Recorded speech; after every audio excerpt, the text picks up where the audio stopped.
This is ChangeMakers with Katie Gore, finding the right solutions for the affordable housing community. This week, I'm joined by ChangeMaker Jennifer Keogh, the Vice President of Operations and Affordable Housing at Progress Residential.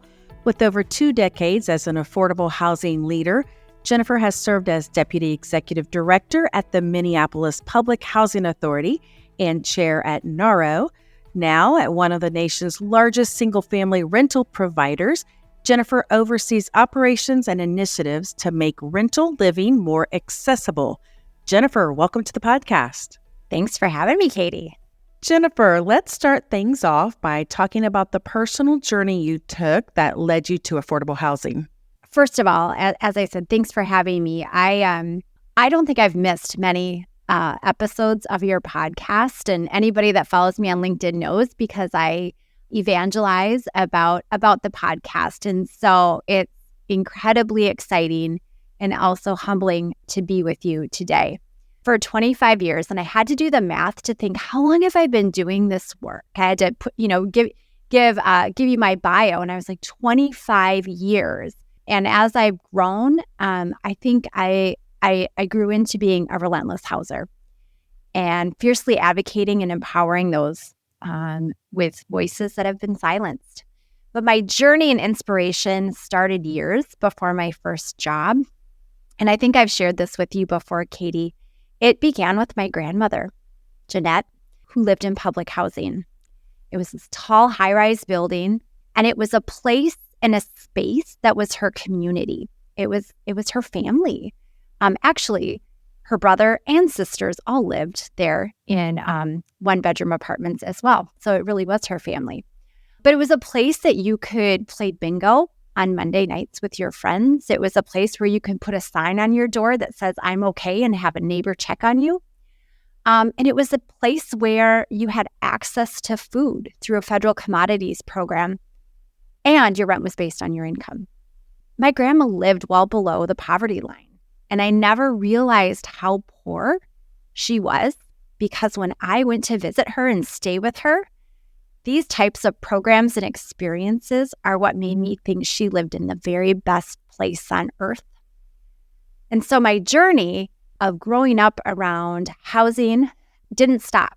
In high school, I became incredibly interested in issues surrounding rural development. I lived in a small town in southern Minnesota, but also traveled up to the metropolitan area where I live now and became interested in helping solve homelessness. I served in soup kitchens and during college, during spring break, and participated with Habitat for Humanity in building a home for a single mom and her boy. My first job out of college, no surprise, led me to housing. And it focused on both housing families and senior citizens, large immigrant population, and I was hooked. Through my career, I've had and worked and had held leadership positions at 3 different housing authorities here in the metropolitan area. And my time at all 3 of them provided me the opportunity to do work that I knew was making an impact in people's lives. I have a social work degree. And so being able to know that the work that I do is transforming lives and is what gets me up every single day. My passion is creating choice and opportunity and the ability to do work that can actually change lives and creating partnerships because we know we can't do this work alone and to improve outcomes for our country's most vulnerable. And so all of that, I kind of give you that part of my journey, Katie, is to say that's the story of what sort of got me to where I am today. Would you have ever guessed that your social work major would have translated into what you're doing now? No. Well, funny, because I was just, I was talking with one of my former executive coach, and we were talking about where did you think you were going to be? And I found something from high school that said, where do you think you'll be in 10 years? Do you know what my job was going to be? Is I was going to be running a homeless shelter in Colorado for youth. And I've spent time, in the 25 years working with lots of different populations, and the homeless population is one of them. But yeah, there is something about this this work. And I've always said, and you've probably heard me say, like, nobody woke up one day and said, I want to be a houser. But there is a component, I think, when I look back at my journey, that I think it was just embedded in my DNA. When you were visiting your grandmother in that community, take us back for a minute. I don't want to rush on here because there's something important that you said when you talked about her access to food, safety, and housing. And now knowing what you know about what affordable housing does, take us back to something that you saw that was being provided there. What was that like as far as knowing what you know now?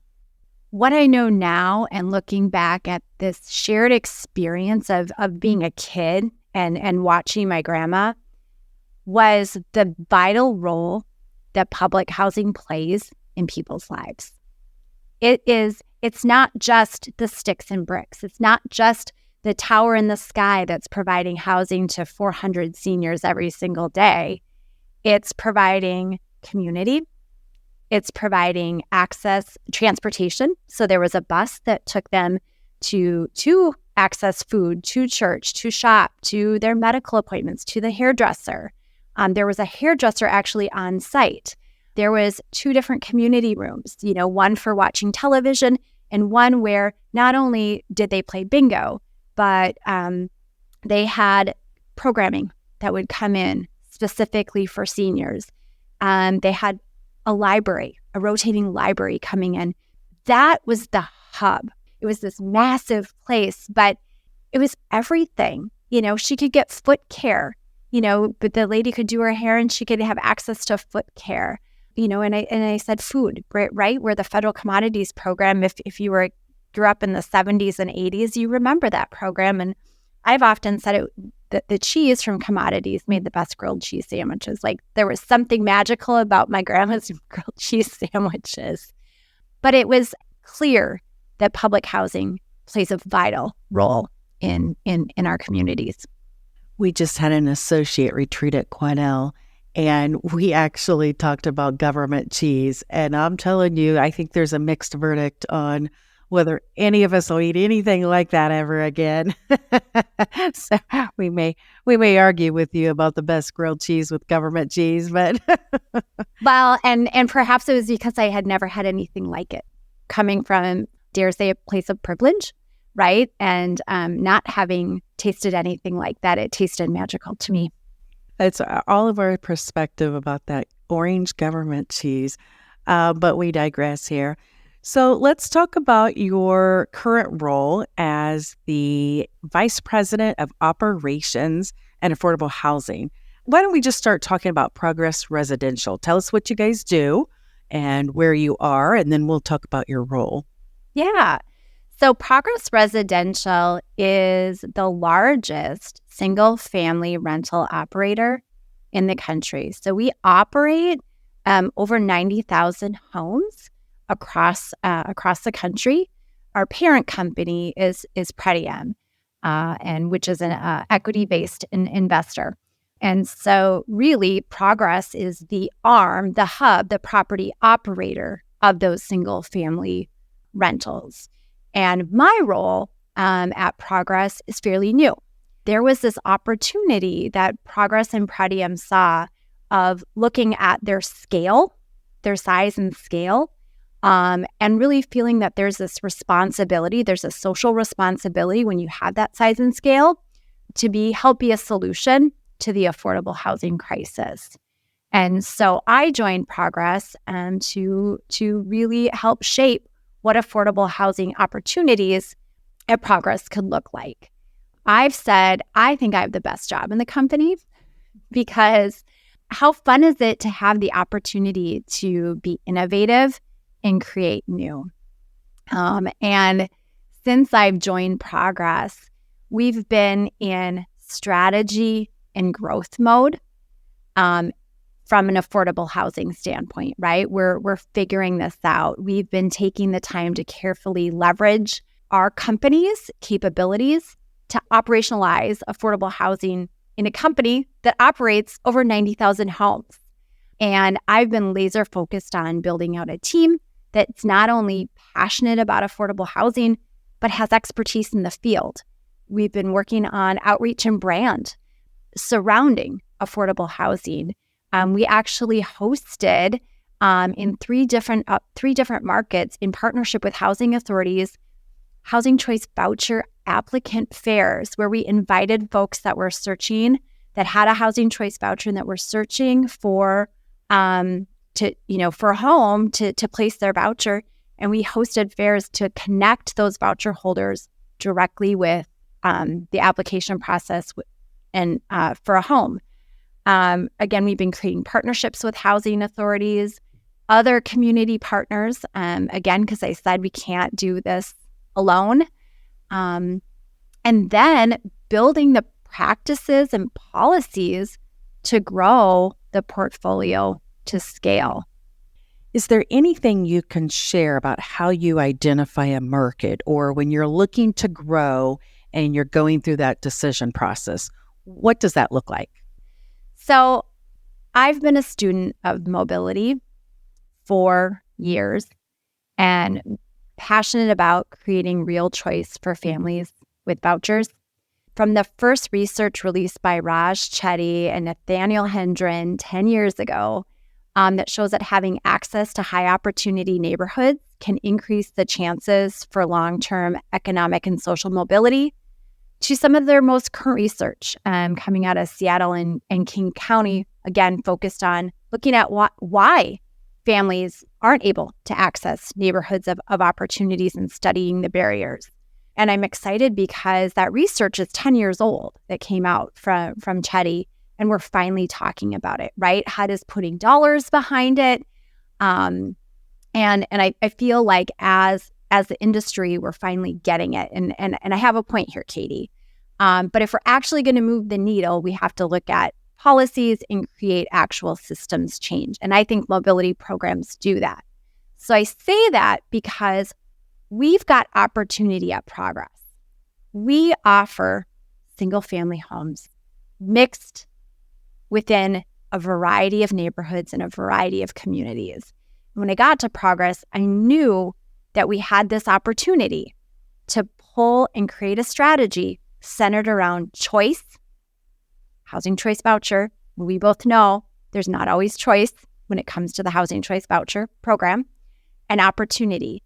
And it was one we could build on. And so as we're evaluating markets and the markets that we operate in, we're analyzing the data on neighborhoods. We're using either in-house data analytics. The wonderful thing about Progress is I have access to so much data. And as a data geek, some days I feel like that's a dream come true. But I'm also using tools like the Opportunity Index that lots of practitioners in mobility are using that help me evaluate communities, neighborhoods, zip codes that would provide families with greater opportunity. So when I'm talking about my strategy talk, Katie, it is centered around neighborhood, and it's centered around low crime, low poverty, green space, neighborhood-rich amenities, all of those things that sort of that mobility study has been centered around, where families are going to thrive, where we can actually see the end of generational poverty by families having access to zip codes of opportunity. What are the challenges that you're seeing in the single-family rental market? One of the key challenges from single-family rental market, honestly, is awareness. People don't think of single-family rentals when they think of affordable housing, and we think that's a missed opportunity. Single-family rentals have been roughly 30% of the U.S. rental housing stock. I didn't know that before I started at Progress. And for decades, they have been located in higher opportunities, right? So again, it goes back to this is such an opportunity, and particularly when we talk about affordable housing, for this perfect public-private partnership that just hasn't been talked about. When I think about the other opportunities and challenges, I think about that nuance of working with the Public Housing Authority. right? From an affordability standpoint, our first sort of strategy has been the acceptance of housing choice vouchers. And while I know that sounds elementary to some of the listeners of like, well, yeah, of course, accepting the housing choice voucher. But when you think about the nuances that go along with the housing choice voucher program, red tape, you and I have talked about that. And when you operate in a large capacity, it's different, right? And so we've got relationships with over 100 housing authorities. So think about that. Different admin plans, different policies, different practices, things that they require is different for every single housing authority. And so I spend time analyzing their practices and thinking about how are they utilizing technology or standard best practices to reduce the time that it takes to get a family moved in. How quickly can they get an application approved? Is the inspection scheduled and completed within 4 to 7 days? How quickly do you get a contract executed and the payment in?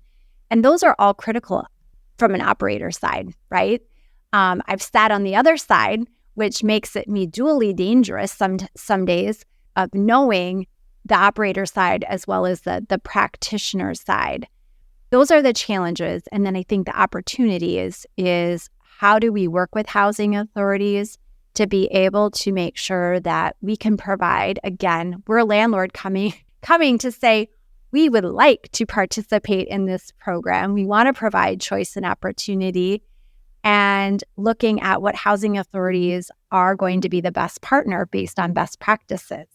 I was thinking about the panel that you and I participated on in NAHRO this fall, where we talked about barriers to landlord participation. And so much of it now sitting on the other side as a program operator saying, I wish I would have known then what I know now, because I would have ran my voucher program far more landlord friendly, far more like a business than that I did then, is remove any barriers that make it difficult for a landlord to participate, because in the end, what you're trying to do is create that access for families to have choice to live where they want to live. And I think about the book, The Price of Bureaucracy, and there's so many good lessons there learned as well in regards to what we can do as housing choice voucher administrators or executive directors of housing authorities to make it easier to partner with housing authorities. Your experience in public housing is perfect for this role because you do get both sides of it. And you can also look and say, you need to be regulatory compliant, but you also don't want to create these unneeded barriers to conducting business and going through the metrics of what does that mean? Faster inspection time, ease of paperwork, and you've got a whole different viewpoint that you just described. It's really exciting to hear landlords pursuing some of these relationships and hopefully housing authorities moving forward on the technology improvements or the processing improvement. Are there any other initiatives at Progress Residential that you're really excited about that you're able to share? One of the things that I'm really excited about is our partnership with a company called Isuzu. They're a fintech company that reports on-time rental payments to credit bureaus. And what that does is it helps residents build credit. It helps them improve their financial wellness. And the one thing that, I think is just critical and vital from just an equity standpoint is building wealth.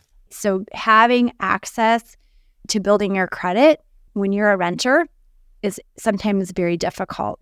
We partnered with Isuzu. It happened right before I joined Progress. I think it happened that summer, and I joined Progress in October of 2022. But last year, so just a 12-month stat, 180,000 residents participated. 53% of them experienced an increase in their credit scores and an average score improvement. So they improved their credit score by 43 points. And here's the goosebumps. is that more than 7,800 residents established first-time credit, meaning they're no longer credit invisible, which I think is a big milestone when you think about financial independence for families. Any other community partnerships that you want to do a shout out or something you want to highlight that you're doing? One of the things that I think I'm really, really proud of is we were called to the table end of 2022 with our parent company, Pretium, in the city of Atlanta. And there was, and some of you may have read about this in the news, there was a project-based development in Atlanta that was found uninhabitable. The conditions were very unfavorable, and they were home to 198 families, and it was condemned, right? And so they had to quickly be relocated to safe housing. And so we were asked to come to the table. We worked in partnership with the city and several communities to successfully locate close to 40 families into single-family homes in neighborhoods that had much lower poverty, better schools, and less crime. And so they've been living in a beautiful progress home now for well over a year. And HUD has issued, finally, tenant protection vouchers to all 198 of those families in Atlanta. And so now these families are able to have permanently affordable housing. It's something, it was really out of the box thinking for our company to be able to be part of a community solution. And not only that, but to be able to answer the call and to be able to do it quickly. Wow, that's impressive. And, we talk in terms of 198 tenant protection vouchers, but we don't realize the scale of the household, of the individual, of the move, of the voucher, of the school, and all the ripple effects. So that's a big job right there. Just the relocation alone would have been plenty, but then to go through the rest of the pieces of this is a major impact for you guys and for the lives of everyone who received that. Yeah. What's really exciting is that the families that relocated into a progress home overwhelmingly want to stay. They've embraced their new community. It's a wonderful end of the story for those families that, like you said, they left a community, right? And had to go. And again, being in single family rental can be lonely, right? It's not multifamily, and you don't have your neighbors around you. And so it's a bit of an adjustment for somebody that has lived maybe always in multifamily housing. Well, Jennifer, I also want to get into the work you've done with NAHRO, but we need to stop here. Next time on ChangeMakers, Jennifer will talk about what she learned from her time as the Deputy Executive Director at the Minneapolis Public Housing Authority during the pandemic and the times of civil unrest. My lesson through all of that is, we can do hard things. We have to do hard things. But also, you have to pivot. You have to be nimble and strategic at the same time. You can't let one or the other dominate. You have to be nimble and strategic at the same time. Thanks for listening to ChangeMakers with Katie Gore. To find out more about Katie, go to quadel.com. That's QUADEL.com. This has been a production of Forbes Books Radio.